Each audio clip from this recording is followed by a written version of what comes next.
I grew up here in San Francisco and honestly started coming to games here when I was in like third, fourth grade.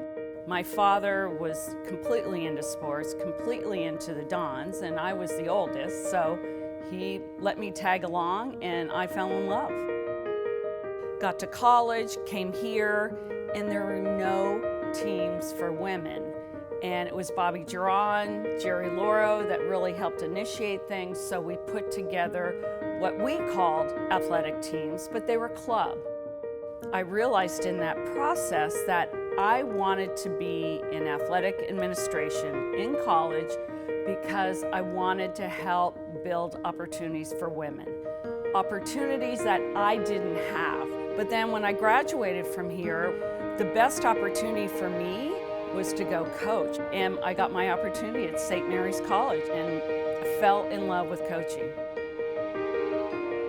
It was 13 years before I actually got into administration. And I'm in the middle of Iowa at this little small college. The president calls me in and said, the athletic director's leaving. We need an interim athletic director and the chair of our trustees thinks you should be the AD. And I just went, oh my gosh, I came all the way to Iowa to learn and have the opportunity to be an athletic director.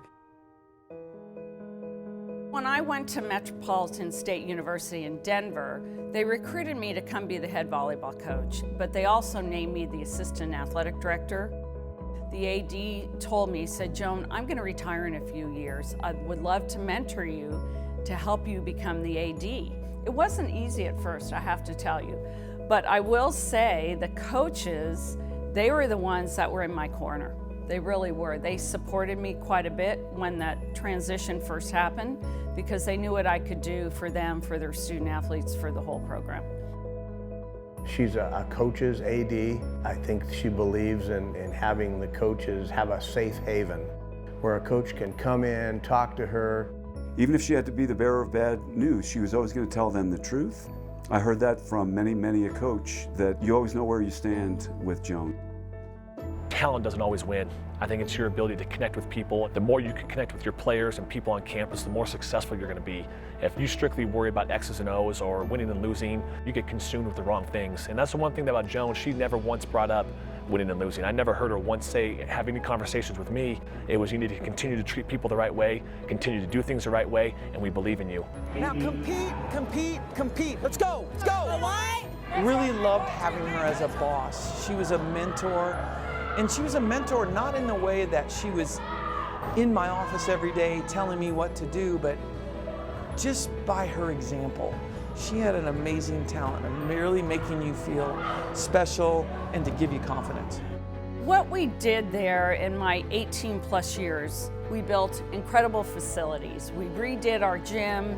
We built a men's basketball program that when I left, we were the top basketball program in Division II in terms of winning over like a 10-year span. My second year, we won a national championship. We were on national TV on CBS for the game on a Saturday morning.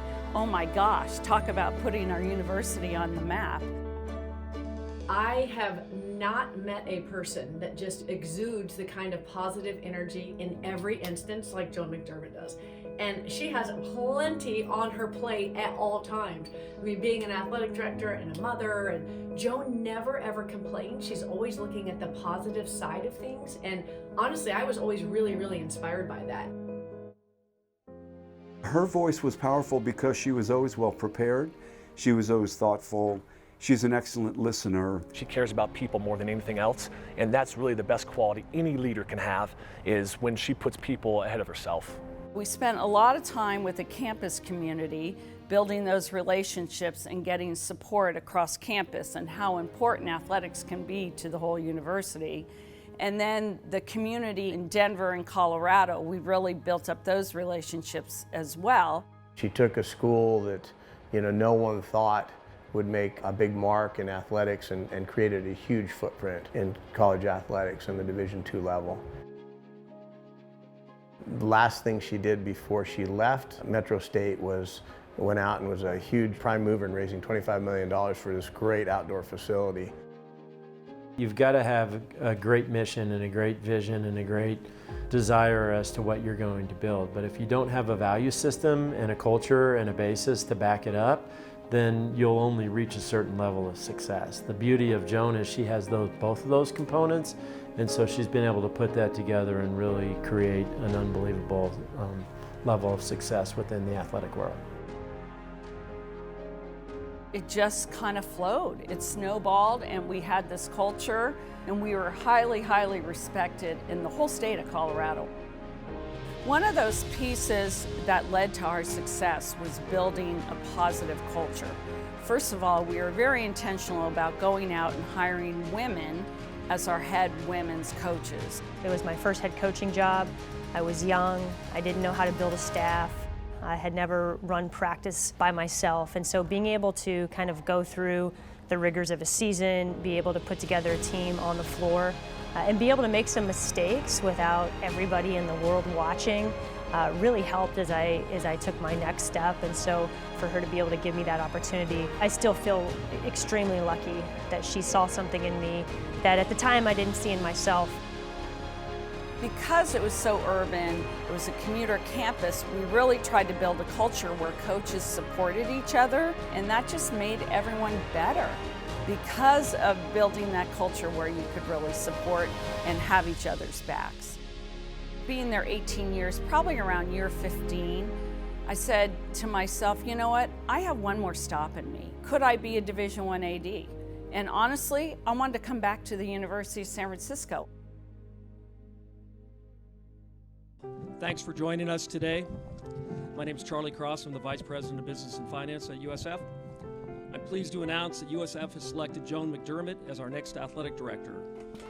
One of the very special pieces here in this department, not only is having Charlie Cross as a direct supervisor, but being under Father Paul. And it's really important as an athletic director that you have a great relationship with your president. You all have to be on the same page. People who know Joan and work with her, they know about her professionalism. They know about the way that she is I like to say, a kind and wise leader. Her decision-making process is very holistic. It's very thoughtful. And while doing that, Joan has really created a great deal of excitement. We have more alumni and more donors stepping forward to help us with facilities and to help us with endowments for student athletic scholarships and coaching positions. A critical piece is being authentic in building relationships. That's how you build the trust. You have to be real with people. I care about those coaches, I care about those student athletes, and that needs to show through. It's important they get a great education. It's important they grow as individuals. On top of that, it's building their leadership skills and building the philosophy of giving back to the community. I don't think people understand how strong she is, how competitive she is, how driven she is to fix the structure below and to help elevate us again a second, third, fourth, fifth time. She does things for this university that no one has been able to do in a long, long time. It's very important that we have diversity in these positions. And for women to get these positions is huge. People always say there aren't enough women in the pipeline. That's simply not true. There are enough women in the pipeline. They're just not being given the opportunities. And so we need people like Joan to be role models to show people that it's not about gender, it's about your capabilities to do the job. And the more that that happens, the more that that creates success, the more opportunities there are going to be for women. Bringing together a diverse group of folks with different perspectives and different experience makes us a much stronger, much better, much more creative and nimble institution, and I couldn't be prouder. I'm a strong leader, and what does that mean? To me, it means that I made a difference. I made a difference in the student athletes' lives. I made a difference in the coaches, in their careers, and how they developed as well. She has the compassion and the ability and the desire to help teach and want people to get better, but at the same time she has the toughness and the ability and the passion around winning. She does not have a cookie cutter approach to anything, and it makes her a great coach, makes her an awesome wife and mother, and it makes her a very, very outstanding athletic director.